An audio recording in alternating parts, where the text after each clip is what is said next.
नमः श्रीवर्धमानाय निर्धूतकलिलात्मने सालोकानां त्रिलोकानां यद्विद्यादर्पणायते। बोले भगवान महावीर स्वामी की, आचार्य कुंद कुंद स्वामी की, आचार्य समंत भद्र स्वामी की, आचार्य गुरुवर विद्यासागर मुनि महाराज की।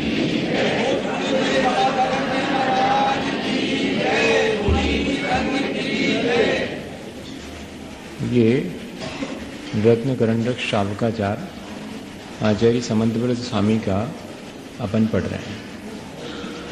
सबसे पहले तो मैं थोड़ा सा लेट हुआ, इसके लिए क्या कहूँ, श्रुत देवता से उसके लिए क्षमा मांगता हूँ। हमने अभी तक बहुत सारी बातें सीखी हैं और मुख्य बात यह है कि जब भी एक सामान्य सा जीवन में देखें कि पूरा जीवन अंधेरे में जी रहे हों और अचानक रोशनी मिल जाए तो क्या होता? फिर जीवन की दिशा बदल जाती और दशा बदल जाती। फिर हम ठीक ठीक रास्ते पर ठीक ढंग से चलना शुरू कर देते। ऐसे ही धर्म के क्षेत्र में है। जैसे ही हमारी दृष्टि निर्मल होती है, मोह तिमराप हरणे। अगर हमारे जीवन में अंधकार है तो वो सिर्फ मोह का अंधकार है, राग द्वेष का अंधकार है। वो अंधकार जैसे ही हमारा हटता है तो हमें ठीक रास्ता, संसार से पार होने का रास्ता दिखाई देने लगता है और हमें ये ज्ञान भी हो जाता है कि सचमुच ये रास्ता ऐसा है। जब तक हमें रास्ता ही दिखाई ना पड़े तो फिर हम उस रास्ते का ज्ञान कैसे करेंगे? और रास्ता तब तक दिखाई नहीं पड़ता जब तक कि दृष्टि में धुंधलापन है। दृष्टि का धुंधलापन मतलब मिथ्या धारणाएं हमारे मन में बहुत सारी बनी रहती हैं। हम सच्चे देवगुरु शास्त्र के सानिध्य में आकर अपनी उन सांसारिक मिथ्या धारणाओं को हटा देते हैं और हमारे जीवन में जो मोह का अंधकार है वो हटने पर और हमको सच्ची दृष्टि मिल जाती है। हमारी दृष्टि में निर्मलता आ जाती है। हमारे पास जो जितना ज्ञान है वो ज्ञान भी सच्चा हो जाता है। ज्ञान तो हमारे आत्मा का स्वभाव है, वो कहीं जाता नहीं है, पर वो आवरण से ढक जाता है और आवरण से ढका हुआ ज्ञान उतना नुकसान नहीं देता, क्योंकि आवरण तो थोड़ा सा हटेगा तो ज्ञान हो जाएगा, पर ज्ञान विकृत हो जाए तो ज्यादा अहितकारी होता। मोहनी कर्म को इसलिए सबसे खराब वाला कर्म माना गया है 8 कर्मों में, क्योंकि वो क्या करता है, पूरे के पूरे हमारे ज्ञान को मिथ्या कर देता। ज्ञान सम्यक और मिथ्या ज्ञानावरणी कर्म की वजह से नहीं होता। ज्ञानावरणी कर्म तो सिर्फ ज्ञान पर आवरण डाल देता है कि प्रकट नहीं होने देता, पर उस ज्ञान को विकृत करने वाला मोहनी कर्म, हमारी श्रद्धा को विकृत करने वाला दर्शन मोह, हमारे आचरण को विकृत करने वाला चारित्र मोह। जैसे कोई माँ अपने बेटे को थोड़ा सा लड्डू दे, वो उससे उसका पेट भले नहीं भरेगा, लेकिन थोड़ा सा मिला तो, लेकिन पूरा लड्डू दे और जिसमें विष मिला हो तो क्या होगा? वो पूरा लड्डू भी पेट तो बाद में भरेगा, मरण पहले कर देगा। ठीक यही स्थिति है।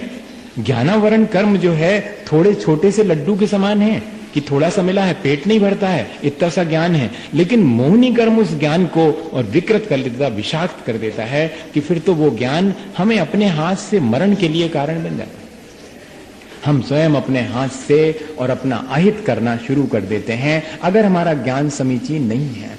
ज्ञान को दृष्टि समीचीन बनाती है, इसलिए बार बार जोर इस बात पे दिया जाता है कि कॉन्सेप्ट क्लियर होना चाहिए, आपका विजन क्लियर होना चाहिए। सच्चे देवगुरु शास्त्र का स्वरूप, 7 तत्वों का जो प्रयोजन भूत हैं उनका स्वरूप, इस संसार शरीर और भोगों का वास्तविक स्वरूप हमारे लिए अगर मालूम हो तो ही हम आगे बढ़ करके अपने जीवन को एक अच्छी दिशा दे सकते हैं।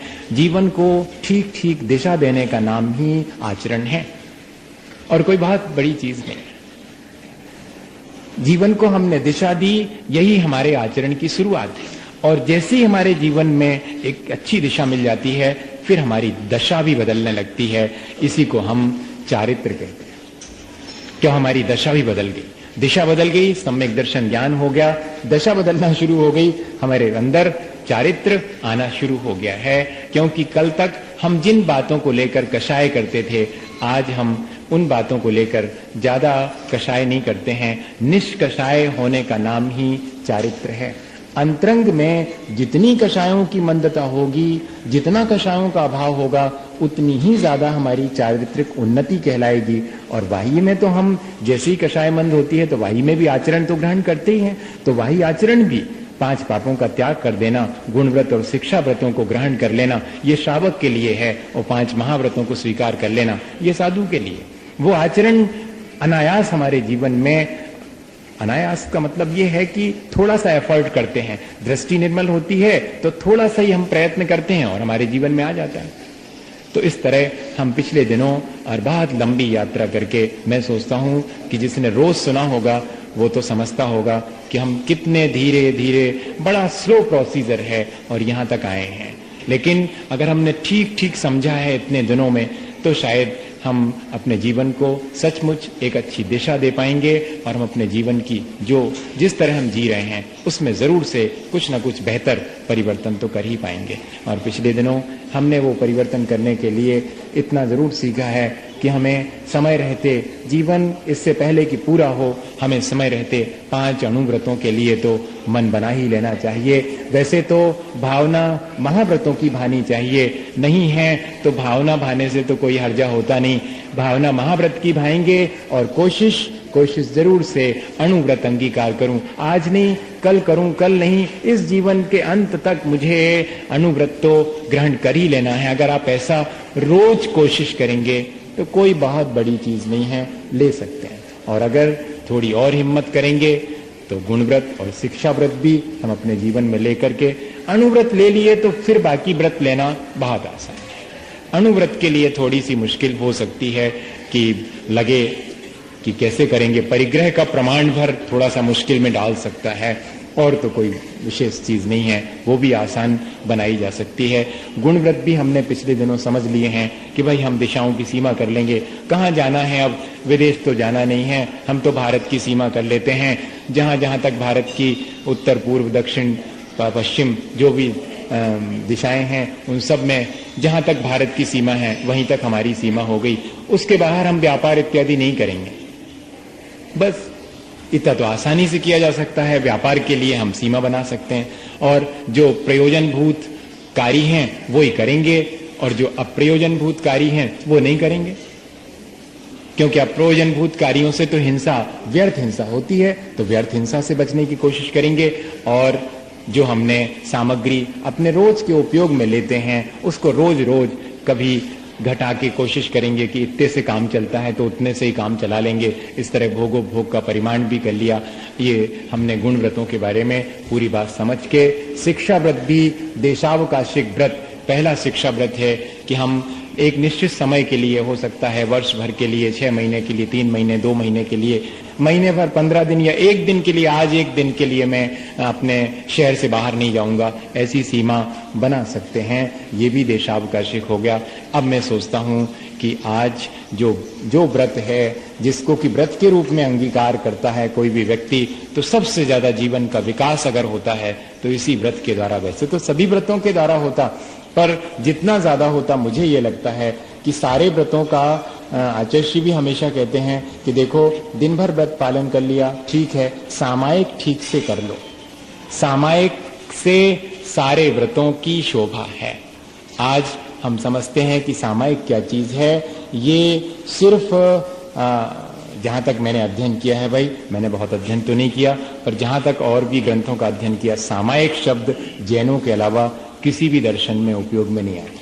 ध्यान शब्द और योग शब्द तो आता है, लेकिन सामायिक शब्द, और फिर उस सामायिक जो कि प्रचलित शब्द है सामायिक, और उसमें भी एक विशेष शब्द जो कि सिर्फ समंतभद्र स्वामी के रत्नगंध शाब्दकाचार में आता है, सामयिक, संयम यस्य प्रयोजनम। समय का अर्थ है आत्मा। आत्मा ही जिसमें मुख्य है वही सामायिक है। जिन क्षणों में हम आत्मा के निकट होते हैं या आत्मा का चिंतन करते हैं, विचार करते हैं, अपने स्वभाव की तरफ हमारी दृष्टि होती है, वे क्षण हमारे सामायिक के क्षण हैं। सामयिक, यहां पर व्याख्या करेंगे कि सामयिक शब्द क्यों दिया हुआ है। समयम आगमम विंदंती इति ये ते सामायिका, ऐसा भी एक अर्थ निकाला है। अपन अभी देखते हैं, पहले इसके श्लोक पढ़ें कि सामायिक क्या चीज है और कैसे की जानी चाहिए, पूरा विस्तार से किस समय की जानी चाहिए, किस स्थिति में की जानी चाहिए और सामायिक के समय क्या विचार करना चाहिए, ये सब चीजें, क्योंकि सामायिक ध्यान की पूर्व भूमिका है। अच्छा, एक चीज और समझ लें, जाप, सामायिक, ध्यान, ये सब चीजें क्या अलग अलग हैं? अलग अलग हैं। जाप में एक ही मंत्र की निरंतरता है, जाप में एक ही मंत्र की निरंतरता है, वो कहलाता जाप। जब हम कोई एक मंत्र ले लेते हैं, मंत्र का आलंबन लेके उसका निरंतर अभ्यास करते हैं, वो कहलाएगा जाप। जब हम किसी एक ही विचार पर निरंतर अभ्यास करते हैं, वो कहलाती है सामायिक। और जब हम एक ही विचार पर ठहर जाते हैं, वो कहलाता है ध्यान। तीनों में एकाग्रता है, धीरे धीरे बढ़ती है। पहले कुछ नहीं आता, माला फेरो, लगातार नमोकार मंत्र का उच्चारण करो, धीरे धीरे मन रमा हो जाएगा उसमें, हाँ, वो उसी में घूमने लगेगा, ये जाप। और उसके बाद अब उस जाप के साथ में नमो अरहंताणम बोला है, तो जरा अरहंतों के स्वरूप पर विचार तो करो। चलो, और बाकी पंच परमेष्ठी के बारे में जरा रुक जाओ। नमोकार बोल रहे हो, लेकिन उसके साथ नमो अरहंताणम जब बोलो तो जरा विचार करो कि अरहंत कैसे होते हैं, उनके अनंत चतुष्टय होता है, वो अनंत चतुष्टय कौन से चार कर्मों के अभाव में होता है, वे चार कर्म कौन कौन जीव कहां कहां बांधते हैं, कहां कहां उनका उदय आता है, कहां कहां उनकी बंध विच्छित्ति हो जाती है। ज्ञान बढ़ाना पड़ेगा इसके लिए, सामायिक के लिए तो। और सामायिक में समता भाव रखना ही मुक्त है। दूसरा उसके साथ लगा देते हैं कि कोई भी एक निरंतर विचार करने का नाम सामायिक है, लेकिन उस विचार के साथ हमें समता भी रखनी पड़ेगी। सोहे लाहा लाहे, सुख में दुख में, लाभ में अलाभ में, जय पराजय में, शत्रु मित्र में, दुख, सब स्थिति में जिन क्षणों में हम समता रखते हैं, वो सामायिक के क्षण हैं। और हम विचार कर रहे हैं निरंतर अरहंत के स्वरूप का। अब उस अरहंत के स्वरूप पर या उनकी प्रतिमा पर जो हम थोड़ी देर के लिए एकाग्र हो जाते हैं, चिंता निरोधो, एकाग्र चिंता निरोधो ध्यानम। एक किसी जगह हमारा ध्यान जब ठहर जाता है, नमो अरहंताणम कहा, अब नमो सिद्धानम कह ही नहीं रहे हैं, सिर्फ नमो अरहंताणम, और ठहर गए हैं। 1 सेकंड, 2 सेकंड, 3 सेकंड, जितनी देर ठहर गए वो हमारा ध्यान कहलाएगा। फिर विचार शुरू हो गया, सिद्ध आ गए, फिर आचार्य आ गए, फिर उपाध्याय आ गए, फिर लोक में सर्व साधु आ गए, फिर अरहंत आ गए। एक सीक्वेंस इस तरह से, ये कहलाता है जाप, फिर सामायिक और फिर ध्यान। तीनों एक साथ चलते हैं। आप जाप देने बैठेंगे, थोड़ी देर में जाप में से किसी भी एक चीज का विचार चलना शुरू हो जाएगा, वो विचार चलते चलते उस विचार में एकाग्रता हो गई, वही ध्यान हो। ये प्रोसीजर है, इसलिए ध्यान संतान बोला सामायिक के लिए, ध्यान के पहले की जाने वाली प्रक्रिया। ये श्रावक के लिए कहा है कि वो सामायिक करे। और सामायिक है क्या चीज, पहले इस चीज को अपन समझ लें, उसका लक्षण क्या बनाते हैं। अलग अलग आचार्यों ने कई लक्षण सामायिक के बनाए हैं। आचार्य समंतव्रत स्वामी ने क्या लक्षण बनाया, वो अपन पढ़ते हैं। आ समय मुक्ति मुक्तम पंचाघानाम शेष भावेन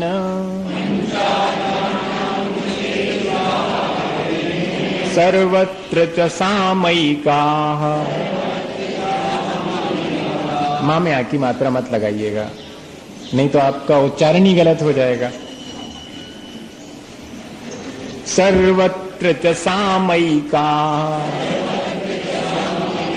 सामयिकम नाम शंसन्ति आसमय मुक्ति मुक्तम पंचाघानाम शेष भावेन सर्वत्र च सामयिकाः, सामयिकम नाम शंसन्ति। हाँ, सामयिकाः, जिन्होंने आगम को जान लिया। यहां पर सामयिक का अर्थ है आगम, समय का अर्थ आगम ले लिया, तो आगम के जानने वाले हैं, उनको क्या कहेंगे? तो कहते सामयिका, जो आगम के जानने वाले हैं। सबसे ज्यादा आगम को जानने वाले कौन हैं? गणधर भगवान। तो गणधर ने क्या कहा है? सर्वत्र चा अशेष भावेन, सब जगह, अपनी मर्यादा में और अपनी मर्यादा से बाहर, सभी जगह, क्योंकि व्रती व्यक्ति है, उसने मर्यादा कर ली है, तो कहते अपनी मर्यादा के भीतर और मर्यादा के बाहर। मर्यादा के बाहर का तो उसका त्याग है ही, लेकिन अब मर्यादा के भीतर भी और बाहर भी अशेष भावे ने, अर्थात पूर्ण रूप से, कहीं कोई पार्शियल नहीं है, टोटल हो गया है। अभी अणुव्रत मतलब पार्शियल था, और अब एक तरह की सामायिक में क्या है? टोटल। किस चीज से बचना? पंचाघानाम। अघ मतलब होता पाप, 5 पापों का असमय मुक्ति, एक निश्चित समय के लिए। हाँ, पूरे समय के तो नहीं छोड़ सकता है, नहीं तो महाव्रती ना हो जाएगा वो। तो कहते एक थोड़े समय के लिए असमय मुक्ति, एक किसी निश्चित समय तक मुक्तम, अर्थात उसका त्याग कर देना, इसी को सामयिक नाम का शिक्षा व्रत कहते हैं। सीधा अर्थ क्या हुआ? एक निश्चित समय के लिए। जैसे भैया बुंदेलखंड में बैठे हैं अपन, यहाँ तो वही भाषा उपयोग में आती है। क्या कहते शाम को? ए भैया 2 बीरियां हो गई, खटकर्म न करो, शांति से बैठो, भगवान को नाम लियो। खटकर्म न करो मतलब षटकर्म होते हैं। खटकर्म मतलब षटकर्म, 80 कृषि विद्याशील वाणिज्य, ये 6 कर्म छोड़ो, मतलब इनके द्वारा पाप होता है, तुम पाप को छोड़ो और शांति से बैठ के भगवान का नाम लियो। इसी ये हो गई सामायिक। 2 बीरियां मतलब संध्या समय में, आगे जाके बताएंगे कि कब कब सामायिक की जाती है, तो वो उसी समय की जाती, संध्या काल में। और वही आचार्य भगवंत ने यहाँ परिभाषा लिख दी कि एक निश्चित समय के लिए और अपनी मर्यादा से बाहर, सब जगह 5 पापों का त्याग कर देने का नाम ही सामायिक। तो 5 पाप त्याग करके क्या करेंगे? फिर कुछ ना कुछ तो करना पड़ेगा। तो कहते ये करने वाली भाषा सामायिक में नहीं चलती। एक बहुत अच्छी घटना आती है, बौद्ध दर्शन में आती है। क्या हुआ? बौद्ध भिक्षु एक बहुत बड़े आश्रम में रहते थे। तो एक बार राजा साहब का इंटरेस्ट हुआ कि वो देखें ये लोग क्या करते हैं, भिक्षु लोग कैसे रहते हैं। तो वो आश्रम में देखने के लिए आए। तो आश्रम में देखने आए तो भिक्षु लोग उनको दिखाने लगे, आइए राजन देखिएगा, ये कमरा है, इस कमरे में हम लोग भोजन बनाते हैं, इस कमरे में जो है हम लोग भोजन करते हैं। अब क्या था कि वो जितने कमरे थे उनके बीच में एक हॉल था और सारे कमरे उसी से कनेक्टेड थे। तो जब भी किसी कमरे में जाते थे तो उस कमरे में से बाहर आएंगे तो हॉल में आना पड़ेगा, फिर दूसरे कमरे में जाएंगे, फिर उससे बाहर आएंगे, फिर उसी हॉल में आना पड़ेगा। तो राजा जो है उस हॉल के, जब भी वो कमरे में ले जाएं तो बाहर आए तो राजा पूछे कि इस हॉल में क्या करते हैं, तो हॉल में जब भी पूछें तो वो चुप रह जाते। फिर कहते कि आइए यहाँ आइए, इस कमरे में हम ये करते हैं, इस कमरे में स्वाध्याय करते हैं, इस कमरे में बुद्ध हमको उपदेश देते हैं, इस कमरे में हम जो भी और जितने भी काम है वो सब बताते हैं। और हर बार उन कमरों से होकर के वो हॉल में आते हैं और हर बार पूछते हैं राजा कि ये तो बताओ कि इस यहाँ क्या करते हो। तो वो चुप्पी साध लें सारे भिक्षु लोग। तो पूरा आश्रम घूमने के बाद राजा के मन में एक बात तो रही कि खैर जो भी हो, बड़ा शालीन व्यवहार है भिक्षुओं का, इन्होंने सब कुछ हमको बहुत प्रेम से और बहुत रुचि से सब कुछ दिखाया, लेकिन हमारी एक बात समझ में नहीं आई, कोई ना कोई इनका मकसद तो होगा। जाते समय उन्होंने कहा कि भिक्षुओं जा तो रहा हूं, आप सबको मेरा प्रणाम भी है, आप सबने बहुत अच्छा व्यवहार किया, लेकिन एक बात मन में खटकती रही। बताइए राजन, क्या बात आपको यहाँ खटकी? यही कि जब जब तुम कमरों में ले जाते थे और हम वापस हॉल में आते थे और हम पूछते थे कि इस हॉल में क्या करते हो, तो तुम लोग सब चुप्पी साध लेते थे, मेरी उस बात पे ध्यान ही नहीं देते थे। मुझे समझ में नहीं आई, क्या वहां कुछ नहीं करते, मुझे बता नहीं सकते कि क्या करते हैं? तो उन भिक्षुओं ने कहा कि राजन पूछते हो बार बार और विकल्प करके जा रहे हो, इसलिए बताए देते हैं। जब हम लोगों को कुछ नहीं करना पड़ता है तब हम लोग वहां आके बैठते। अब आपसे हम क्या कहें कि क्या करते हैं? वहां कुछ नहीं करते हैं, यही सबसे बड़ा करना है। जब हम 5 पापों से मुक्त हो जाते हैं तो क्या करेंगे, कहां जाएंगे? अपने आप में ठहर जाते हैं। अब हम कैसे कहें कि ये भी एक काम है? अब यहां ऐसा थोड़ी चलेगा कि जाडरी हमारे जी को सामायिक सुबह करने, हमें ऐसा अनुत्साह नहीं होना चाहिए। काम नहीं है वो हमारे रूटीन वर्क में शामिल नहीं है। सामायिक एक ऐसी चीज है जब हम संसार के सारे प्रपंच से, सुख दुख लाभ हानि सब चीजों से विश्रांत हो जाते हैं, अब कोई पूछे कि सामायिक में क्या करते हैं आप, तो हम क्या बताएं कि क्या करते, कोई करने वाली चीज है क्या वहां पर? ये करना छोड़ना था बस, हमने सब छोड़ दिया और बैठे हैं चुपचाप। तो भगवान का स्मरण अगर सामान्य पहली अवस्था में पूछें तो इतना ही कहेंगे कि हम 5 पापों से मुक्त होकर के और अपने निकट बैठ जाते हैं, शांति से अपने ही स्वरूप का विचार करते हैं, या कह लीजिएगा जिन्होंने अपने स्वरूप को प्राप्त कर लिया है उन पंच परमेष्ठी का स्मरण करते हैं, और तो कोई काम उसमें करने का है नहीं। सामायिक का एक अर्थ मैं सोचता हूँ यही है कि जब हम संसार के सारे प्रपंच से बच करके शांत बैठ जाते हैं और अपने आत्मा की तरफ दृष्टि देने लगते हैं, या जिन्होंने आत्मा को पाया है ऐसे पंच परमेष्ठी की तरफ दृष्टि देने लगते हैं, वही सामायिक के क्षण हैं।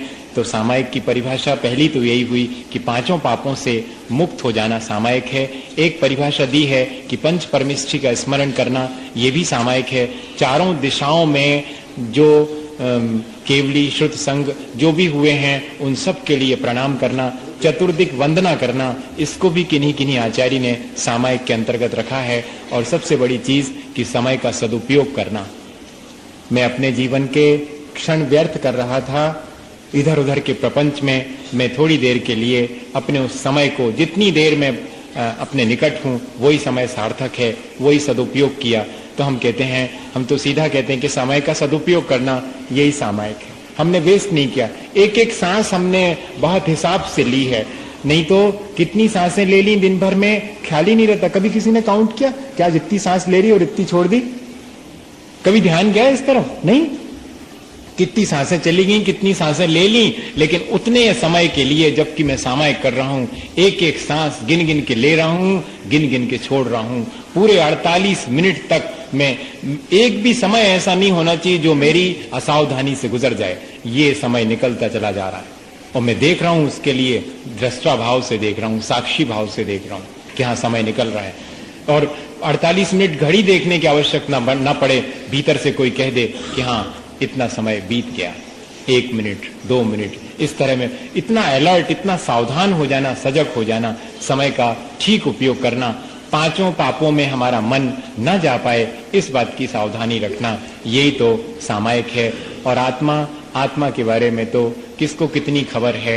आचार्य भगवंतों ने आत्मा को जो स्वरूप दिया है उसका अभ्यास कर लीजिएगा, और उसी अभ्यास को समय मिले तो बैठ करके दोहरा लीजिएगा। बाकी इससे ज्यादा जो राग द्वेष से युक्त आत्मा है उसका क्या विचार करेंगे? नहीं, जो राग द्वेष से रहित आत्मा है वो सिद्ध भगवान है, अनंत भगवान है, उन्हीं का हम विचार कर सकते। बहुत अच्छी लाइन लगती है मुझे छेढ़ाला की, बहिरातमता हे जान तजी अंतर आत्म हुजे, परमात्म को ध्याय निरंतर जो नित आन। और ये और कुछ नहीं कहा, इतना ही कहा कि बहिरातमता हे जान तजी, और फिर क्या करना, अंतरात्म होइएगा, अर्थात अपने शरीर और आत्मा को थोड़ा अलग अलग तो महसूस करिए, फील तो करिए, थोड़ी देर ऐसा निकालिए जब अलग महसूस कर सकें कि हाँ ये अलग है और मैं अलग हूं। और फिर अब ऐसा करने से क्या होगा, खाली हो जाएंगे। तो परमात्म को ध्याय निरंतर, आत्म लिख देते नहीं, परमात्म लिखा, जो परमात्मा है उनका ध्यान करना, पंच परमेष्ठी का ध्यान, वही पंच परमेष्ठी का ध्यान अंततः हमें अपने आत्मा के निकट ले जाएगा, वरना और दूसरी चीजों का ध्यान तो हमें संसार की तरफ ले जाता है।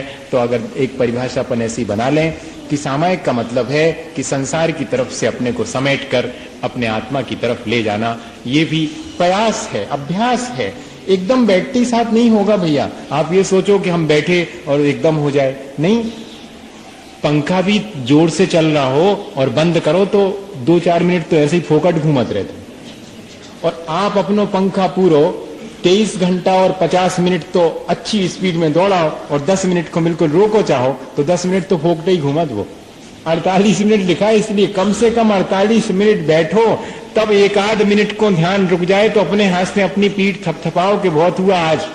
1 मिनट मैंने ज्यादा कह दिया, 30 सेकंड कहना चाहिए। 48 मिनट रोज रोज तीनों संध्याओं में अभ्यास करने वाला भी 30 सेकंड के लिए अपना ध्यान किसी एक जगह एकाग्र कर लेवे तो बहुत शाबाशी का मामला है।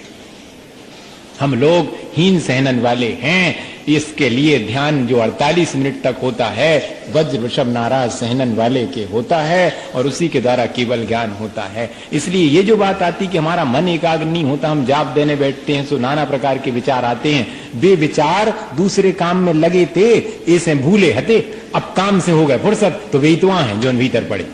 सब काम से फुर्सत हुए तो सब वही आएगा, अभी तो काम में लगे थे, से वो विचार आ ही नहीं रहे थे, भीतर पड़े थे।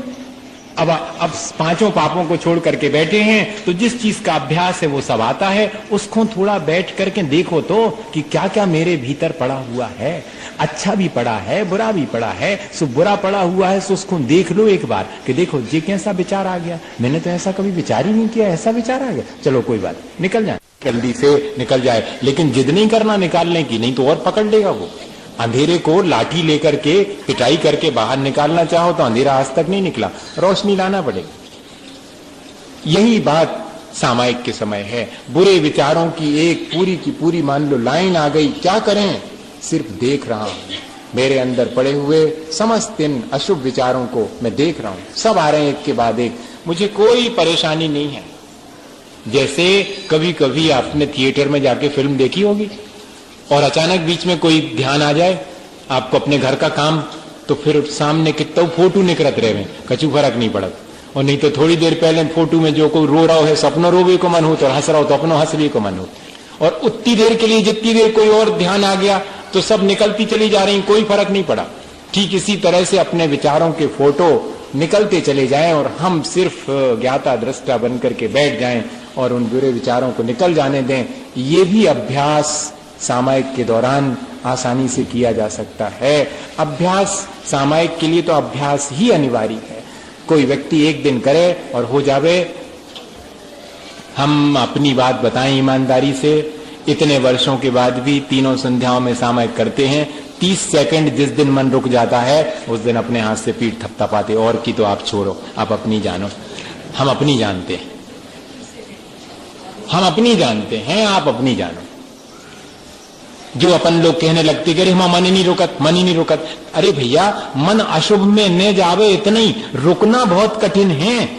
नमो अरहंतानम के बाद तुरंत नमो सिद्धानम आता है। नमो अरहंतानम पर 30 सेकंड ध्यान तो रुक जाए और आजू बाजू कोई विचार नहीं है। नमो सिद्धानम भी नहीं आया, नमो अरहंतानम 30 सेकंड तक कोई विचार नहीं कि अरहंतों का स्वरूप क्या और क्या नहीं, शांत। ये बहुत आसान नहीं है। एक विचार से दूसरे विचार में जाना तो आसान है, सो वो तो अपन एक शुभ विचार से दूसरे, आप जाने समझिए कि सामायिक में महाराज से बिल्कुल एक कछु नहीं बनाते, अशुभ विचार नहीं करते।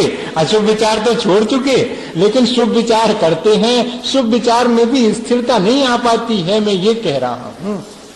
एक शुभ विचार से दूसरे शुभ विचार, दूसरे से तीसरे शुभ विचार, सब शुभ हैं विचार, लेकिन एक से दूसरा क्यों, एक ही पर क्यों नहीं आप रुक रहे हैं। अभ्यास तो इस बात का होना चाहिए। तो इस तरह अभ्यास सामायिक का हम करेंगे तो ही हमारे जीवन में सामायिक आ सकती है। सामायिक चिंतन का नाम भी सामायिक। सामायिक के दौरान हम निरंतर चिंतन, अनुप्रेक्षा भी सामायिक में मदद करती है। जो 12 भावनाओं का चिंतन करता है, सामायिक उसकी बहुत अच्छी हो सकती है। सामायिक के दौरान 12 भावनाएं, ऐसे तो मन बैठ जाते हैं भगवान के सामने और राजा राणा छत्रपति हाथ इनके हसवार। आचार्य श्री हमेशा कहते कि राजा राणा छत्रपति, बोला वो छत्र और नीचे बैठे से वे छत्रपति, और तन न कहीं बंद हो जाए तो सबरे छत्रपति समझ में आ जाए। सामायिक सामायिक धरी रह जाए, पंखा चला के सामायिक कर रहे भैया, कूलर में सामायिक कर रहे, तो ऐसी कैसी सामायिक। सामायिक का मतलब है हर स्थिति में हम सजग हैं, सावधान हैं, समता भाव रखेंगे। तो अनुप्रेक्षाओं का चिंतन करना अशरण है, अनित्य है, संसार है, एकत्व, अन्यत्व, असुचि, ये सब 12 भावनाओं का पढ़ना अकेला नहीं। पाठ भी बुरी चीज नहीं है, पाठ भी करो, लेकिन पाठ के साथ साथ उस पाठ का विचार करें कि इसका भाव क्या है, और वो भाव हमारे भीतर सामायिक के दौरान अगर आ जाए तो सोने में सुहागा वाली बात। फिर और दूसरे विचार आएंगे नहीं, 12 भावनाएं ही हमारे भीतर चलती रहे, चीजों को लेके चलता रहे। अगर मान लो ध्यान आ गया सामायिक के दौरान कि देखो तो अब ले आए थे वो कांच को सामान और लड़का ने फोड़ दो, बहुत तो मना करत, और अब सामायिक चल रही, और जब विचार आ गया कोई बात नहीं, आ जाने दो, आज हमारी घड़ी हाथ से टूट के गिर गई, अब वह इतनी अच्छी घड़ी होती, ठीक है, उसी समय विचार कर लो। अब अनुप्रेक्षा कर सकते हैं, ये विचार आ गया कोई बात नहीं, संसार का विचार आ गया, अनुप्रेक्षा कर लो ठीक ही तो है, यहाँ पर सब चीजें एक ना एक दिन नष्ट हो जाती हैं, क्षणभंगुर हैं, लेकिन उस क्षणभंगुर के पीछे भी कोई शाश्वत द्रव्य है, कोई शाश्वत तत्व है। मैं उसे नहीं देख पाता हूं, इसलिए दुखी हो जाता हूं। उस नश्वरता को देख करके मैं दुखी होता हूं। अगर उसी के पीछे छुपे हुए शाश्वत को देख लूं तो मेरे लिए आनंद ही आनंद है। अगर ऐसा विचार अपन क्षण भर को भी कर लें, ये अभ्यास अपना बढ़ता जाए तो बहुत आसानी से श्रावक भी सामायिक दोनों संध्या कालों में कर सकता है। सामायिक कैसे करना, क्या क्या उसके लिए इंतजाम करना, ये सब जो है अपन आगे फिर पढ़ेंगे। ये काफी समय तक मैं सोचता हूँ ये आराम आराम से पढ़ेंगे भाई, जल्दी नहीं होगा। एक एक श्लोक और उस पर अपन विचार करें, क्योंकि ये प्रक्रिया जो है सीखने की है। इस प्रक्रिया को अपने जीवन में हम जरूर से लाने का प्रयास करें।